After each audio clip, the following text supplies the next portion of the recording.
Mas Doni,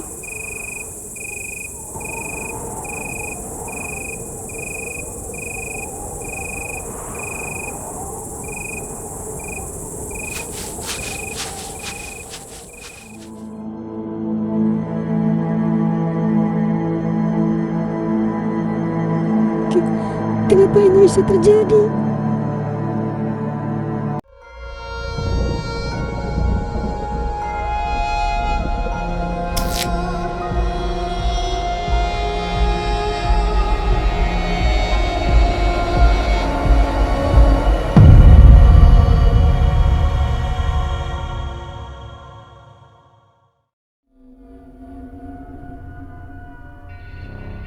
Waktu pun berlalu begitu cepat. Siang telah berganti jadi malam. Mereka pun menuruti perkataan Suko. Mereka mendirikan tenda di base camp. Suko adalah salah satu pecinta alam dan relawan di kota ini. Kota di mana Mahameru berada. Dia juga mapala di salah satu perguruan tinggi di kota Malang. Tentunya dia lebih paham akan jalur di Semeru. Kalau kalian ingin turun ke bawah, tolong jangan sendiri ya. Harus bawa teman. Ya, siapa tahu kalian pengen buang hajat atau yang lainnya. Mas, kamu ini manusia kan?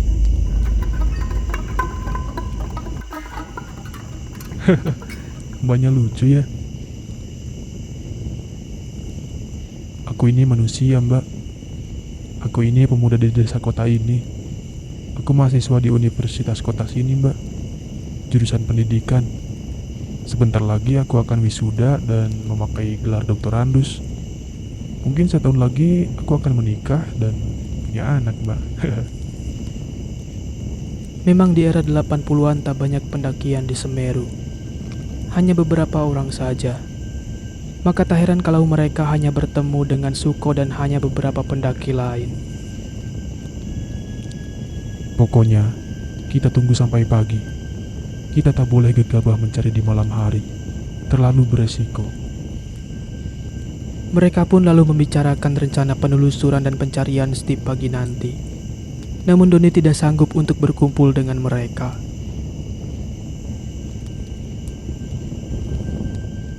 Hanya air matanya saja yang menemaninya sepanjang malam. Memang Mas sudah sering ya naik ke Semeru? Ya, lumayan lah, Mbak. Kalau liburan habis final, biasanya aku kesini. Doni merenung di dalam tenda sendirian. Dia hanya mendengarkan obrolan mereka yang ada di luar tenda. Apakah banyak ya, Bung, yang tersesat di sini? Terus biasanya karena apa? Sebenarnya Semeru tak semenakutkan yang kalian pikirkan. Di sini sama layaknya dengan gunung lainnya. Asal kalian mengikuti aturan yang sudah diberikan waktu pendaftaran di pos pertama. Aku yakin tak akan terjadi apa-apa dengan kalian. Beberapa saat kemudian, sebagian orang sudah banyak yang tertidur guna mempersiapkan tenaga untuk pencarian besok pagi. Hanya Patricia saja yang masih bercakap-cakap dengan Suko di luar tenda. Di bawah itu apa namanya, Mas? Ya, di bawah adalah sumber mani. Biasanya kita menggunakan sebagai tempat buang hajat dan ya kalau ada dan kalau keluar airnya, dari sumber itu kita bisa ambil air dari situ. Cuma jangan sekarang, Mbak. Takut ada binatang buas. Malam semakin larut, namun Doni belum juga bisa tidur.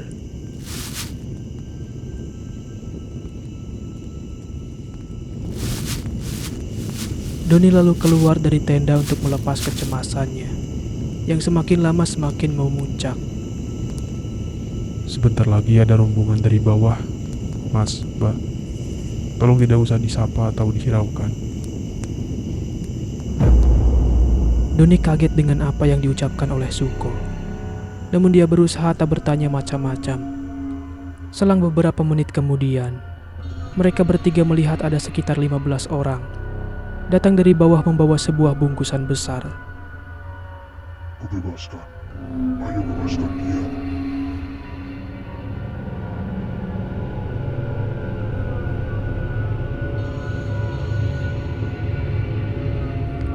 Doni dan Patricia sama-sama kaget. Mereka tidak tahu siapa orang-orang itu dan apa yang mereka lakukan. Apakah mereka merupakan porter yang sengaja membawa peralatan untuk penelitian di Semeru? Mereka berdua bertanya-tanya sendiri dalam hati. Menengok, ojo sampai ngeganggu konco-koncoku.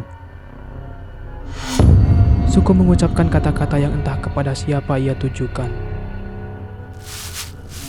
Suko lalu membakar dupa yang wanginya semerbak menyeruak di seluruh hutan cemorok kandang itu. Suasana pun menjadi sangat mencekam.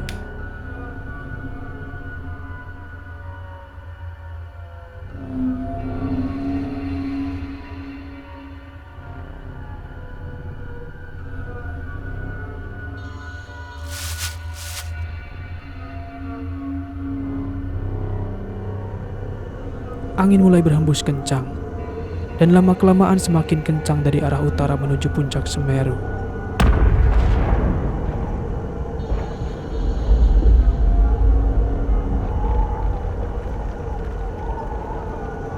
Mangan, mangan, mangan. Tolong panggilkan semuanya. Suruh bangun dan berkumpul di sini. Ayo keluar semua dari tenda.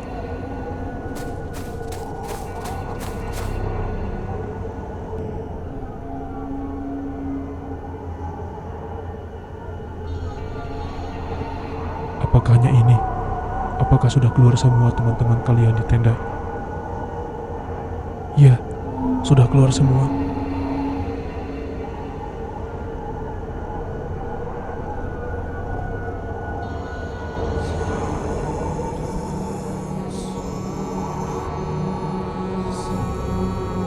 Badan Doni gemetar tatkala melihat Suko merapalkan mantra. Dalam ketakutan dan kegentingan yang mencekam, Doni dan Patricia serta semua teman-temannya saling berpegangan tangan, sambil terus berdoa agar mereka semua diberi keselamatan dan selalu dilindungi oleh Tuhan. Sekarang kalian semua, apapun yang terjadi dan kalian lihat, tolong tetap diam dan jangan bergerak, walaupun apapun yang terjadi.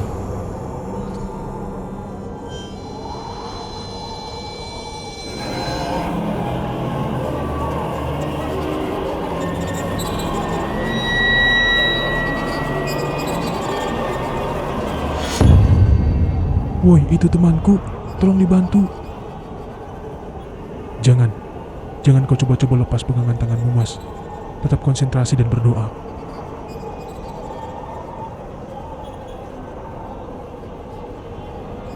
Doni sangat ketakutan.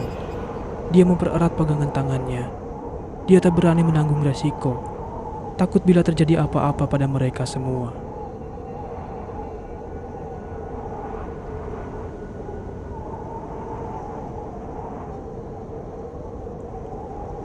Mereka sudah pergi. Tetaplah hati-hati ya, Mas. Mbak, jika ada apa-apa, apapun itu tetap tenang. Jangan gegabah. Itu tadi siapa, Mas? Tidak perlu tahu mereka siapa. Yang terpenting ayo kita cari teman kalian, Steve. Ya, Mas, Mbak. Malam yang sangat berbeda. Malam yang penuh kekhawatiran. Malam yang penuh tanda tanya. Suko pun menyuruh mereka semua mengikuti setiap langkahnya. Malam yang sangat amat mencekam. Mereka terus mencari keberadaan Steve. Benak mereka penuh dengan tanya. Peristiwa macam apa yang mereka alami saat ini sebenarnya? Setelah cukup lama mereka berjalan, akhirnya jalanan miring yang mereka lalui semakin mengecil. Tidak ada jejak kaki manusia. Yang ada hanya tanaman perdu. Timbul keraguan dalam hati Doni dan teman-temannya. Apakah mereka harus melalui jalur itu? Sementara suku pemimpin dan pencari jejak di belantara Semeru itu terus melangkah ke depan.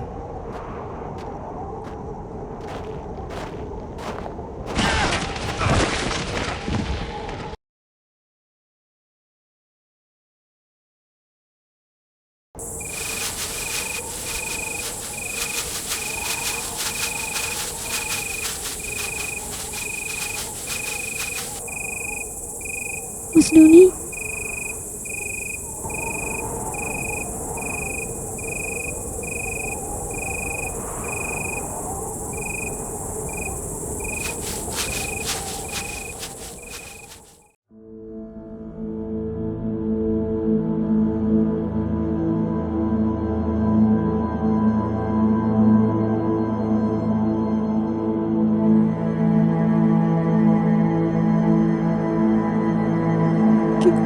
Kenapa ini bisa terjadi?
Sudahlah, ini sudah takdir dia, takdir temanmu itu.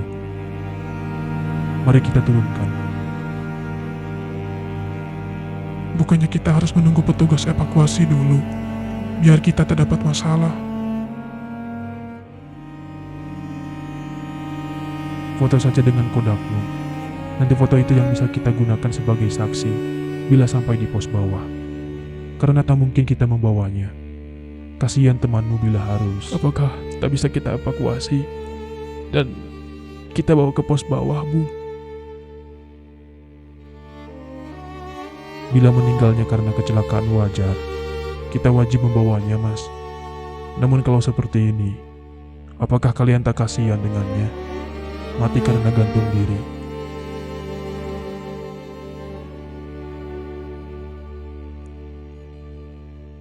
Sudahlah. Yang penting kita turunkan dulu saja. Siang itu mereka semua menurunkan tubuh Steve yang tergantung di atas pohon. Doni dan Patricia hanya diam mematung, menyaksikan serta melihat proses penurunan jasad Steve yang kaku membiru.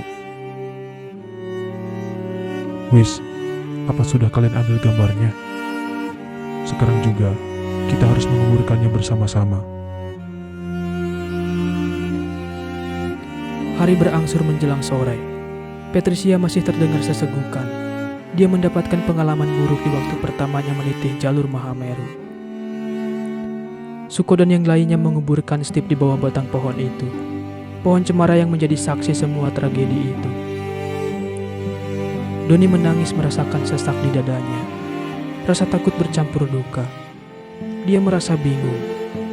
Bagaimana dia akan bercerita kepada semua keluarga Steve nantinya, terutama kepada ibunya Steve.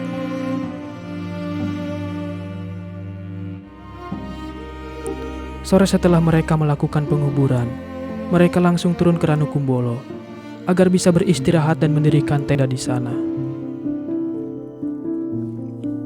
Kurang dari 2 jam mereka sampai di Ranukumbolo. Mereka kemudian mendirikan tenda dan membuat perapian. Tenang, Mas. Kita harus bicara sejujurnya nanti di bawah.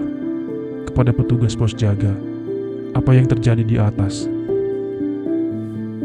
Jangan, Bung. Aku tak mau nama temanku jadi aib bagi dirinya maupun keluarganya. Benar, kita harus merahasiakan hal ini dari halayak ramai. Tak baik juga bagi kita semua para pecinta dan relawan gunung. Memang, hanya mereka yang tahu akan kejadian ini. Doni, Patricia, dua teman satu fakultas Doni, dua orang relawan dari Bandung, serta Suko dari Universitas di Malang. Hari semakin malam. Satu persatu dari mereka merebahkan tubuhnya, melemaskan semua urat yang menegang akan ketidakwarasan.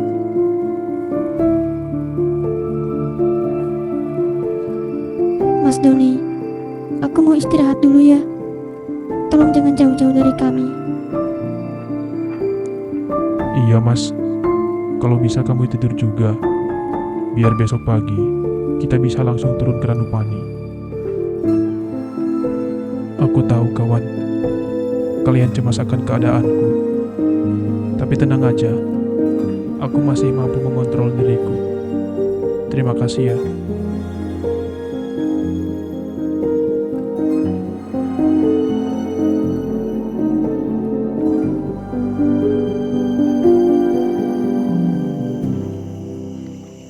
Hanya Doni yang masih tetap terjaga.